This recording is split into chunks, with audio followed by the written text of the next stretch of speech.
Selain kemalasan yang menyebabkan seseorang tidak mau memulai lagi atau enggan untuk bersemangat memulai kembali sesuatu yang sempat tertunda atau sempat terhenti dalam waktu yang cukup lama, apalagi di masa pandemi ini, ada alasan lain atau faktor lain yang menyebabkan seorang tidak mau bersemangat memulai lagi, yaitu kekhawatiran.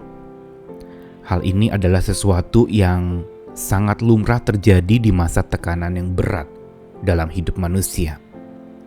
Tetapi bila mau memahami lebih dalam lagi tentang kekhawatiran itu, menarik sekali kalau melihat di dalam kamus, kata khawatir dalam bahasa Inggris worriness atau worry itu berasal dari kata Inggris kuno atau bahasa Jerman Wurgen yang artinya mencekik, atau kalau mau diterjemahkan lagi yang menggoda, atau bisa juga diterjemahkan artinya menggigit.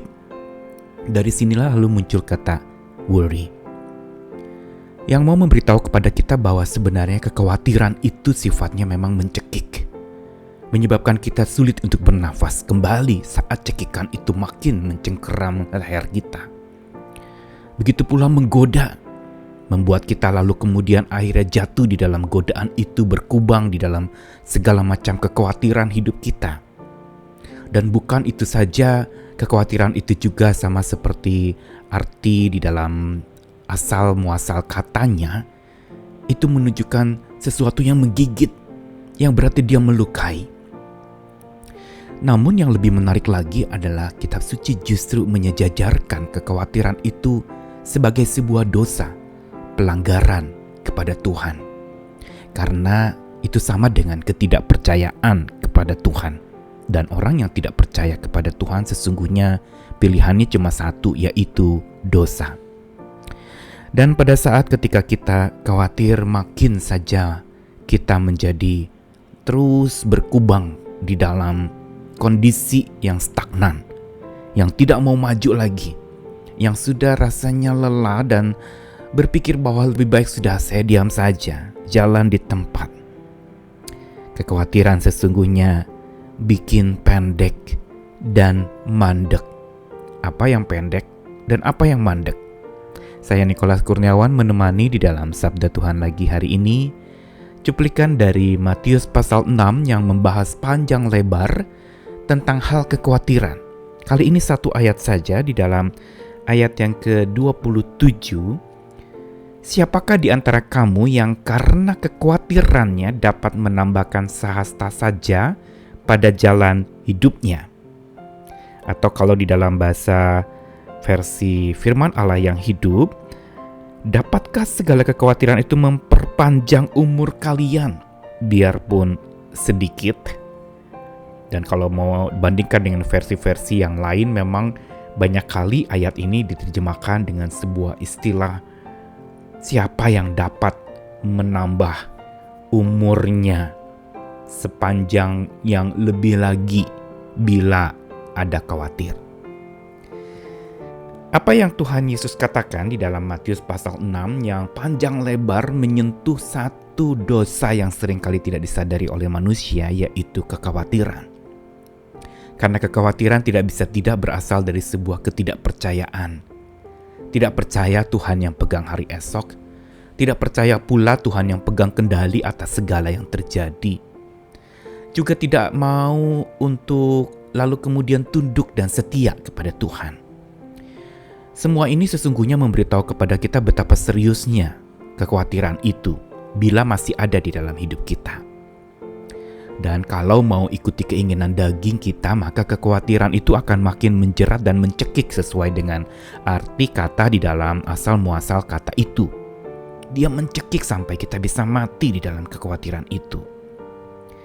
Dan menarik sekali di dalam pasal 6 ayat 27 Matius tadi dikatakan, siapa di antara kamu yang karena khawatirnya dapat menambah sehasta saja pada jalan hidupnya? Mengapa digunakan kata menambahkan sehasta saja pada jalan hidupnya? Hasta adalah ukuran yang kira-kira hampir setengah meter atau 50 cm yang sama dengan ukuran dari siku tangan kita sampai ujung jari tengah kita. Kira-kira sekitar 45 sampai 50 cm sesuai dengan ukuran tangan kita yang memang berbeda-beda. Tapi hasta kira-kira seperti itu. Namun kenapa digunakan kata hasta pada jalan hidup? Dan karenanya kata hasta yang biasa untuk ukuran dalam format sentimeter atau dalam ukuran panjang satu benda, lalu dikenakan kepada istilah pada jalan hidupnya. Semua ini ingin memberitahukan kepada kita bahwa umur hidup kita itu menjadi setara dengan ukuran panjangnya. Yang berarti adalah bahwa sentimeter juga bisa menentukan umur kita. Artinya apa? Betapa memang pendek, betapa memang terbatas. Dan khawatir tidak akan pernah bisa menambahkan atau memberikan bonus kepada umur kita untuk makin bertambah. Yang ada malah sebaliknya. Lewat ayat ini Tuhan Yesus ingin mengatakan bahwa sesungguhnya khawatir itu bukan memperpanjang umur kita, tetapi malah memperpendeknya. Inilah kenapa renungan hari ini diberi judul bikin pendek dan mandek. Yang pendek adalah umur kita. Kalau khawatir itu terus menjajah hidup kita, mencengkeram, mengikat dan menjerat kita, khawatir bukan saja memendekkan umur kita, tapi dia juga melemahkan semangat untuk memulai kembali. Sudah dipendekkan umur kita karena kekhawatiran, dilemahkan pula semangat kita untuk maju lagi, untuk move on, untuk mencapai apa yang sebenarnya Tuhan rancangkan untuk kita. Dan kita menjadi akhirnya bukan saja pendek tapi juga mandek. Karena kekhawatiran juga memandekkan ucapan syukur kita.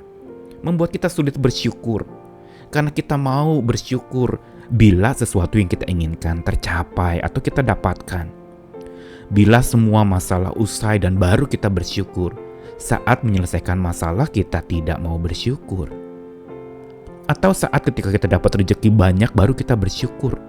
Tapi ketika rezeki pas-pasan atau bahkan minus, pada saat itu khawatir bertumbuh, aduh besok saya makan apa? Aduh bagaimana nanti? Aduh bagaimana dengan keluarga saya? Penghasilan makin dikurangi, pendapatan terus minim. Itu akan memandekkan syukur kita. Karenanya lepaskanlah kekhawatiranmu itu kepada Tuhan. Bukankah kitab suci itu mengatakan bahwa serahkanlah segala khawatirmu kepada Tuhan, maka Ia akan memelihara hidupmu. Syarat untuk kita dipelihara oleh Tuhan adalah serahkan khawatir kita. Tanpa kita serahkan khawatir kita, sulit untuk Tuhan memelihara hidup kita. Padahal pada faktanya Dia pelihara. Seperti di dalam Matius 6, burung di udara saja dipelihara. Bunga-bunga di padang itu didandani dengan begitu rupa. Indah luar biasa. Bagaimana dengan manusia? Khawatir bikin pendek umur, bikin lemah semangat, bikin syukur kita mandek. Tetapi yang keempat, khawatir juga bisa membuat giat kita untuk berjuang itu makin rebah. Merebahkan giat untuk berjuang lagi.